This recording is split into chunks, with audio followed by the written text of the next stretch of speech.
Hi, I'm Laura McMahon Higgins. Welcome back to Nasty or Necessary, the series where we examine common clauses from commercial construction contracts to answer the question, is it necessary or just plain nasty?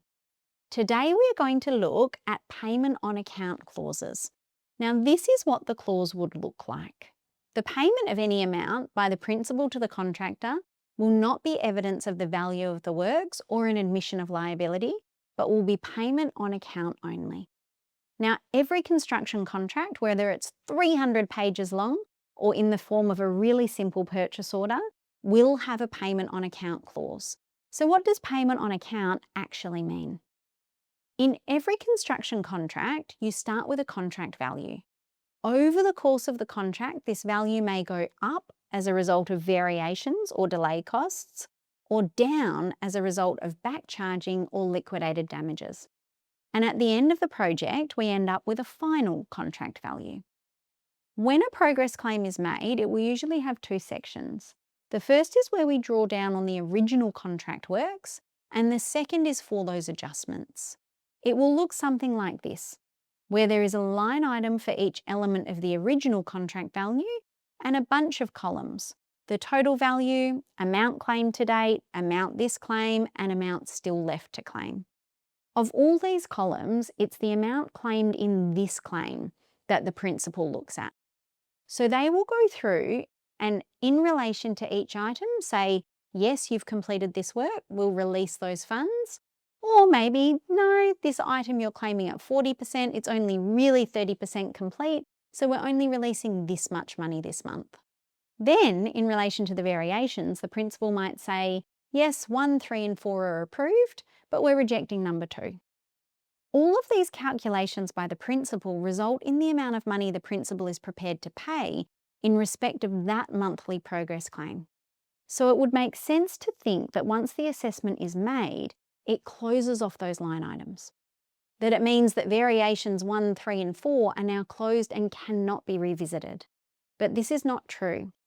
What payment on account means is that even though the principal has calculated the amount of money they're releasing based on their assessment of the line items, the payment they make is only a contribution to whatever the final account is at the end of the project.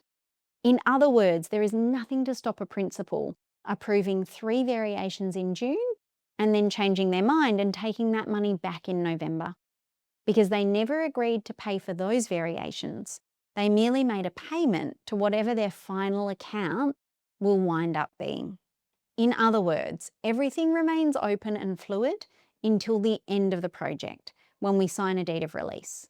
At that point, the assessments and claims are locked in and cannot then be changed. So you can see why people might want to put this clause in the nasty category.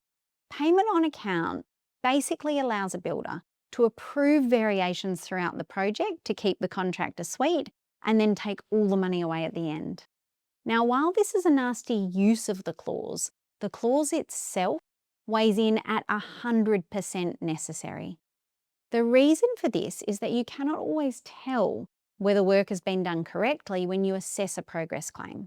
Sometimes work looks fine, so you release payment, and it's not until the work is exposed to weather that you realise it's leaking, or not until it's settled that you realise it's cracking.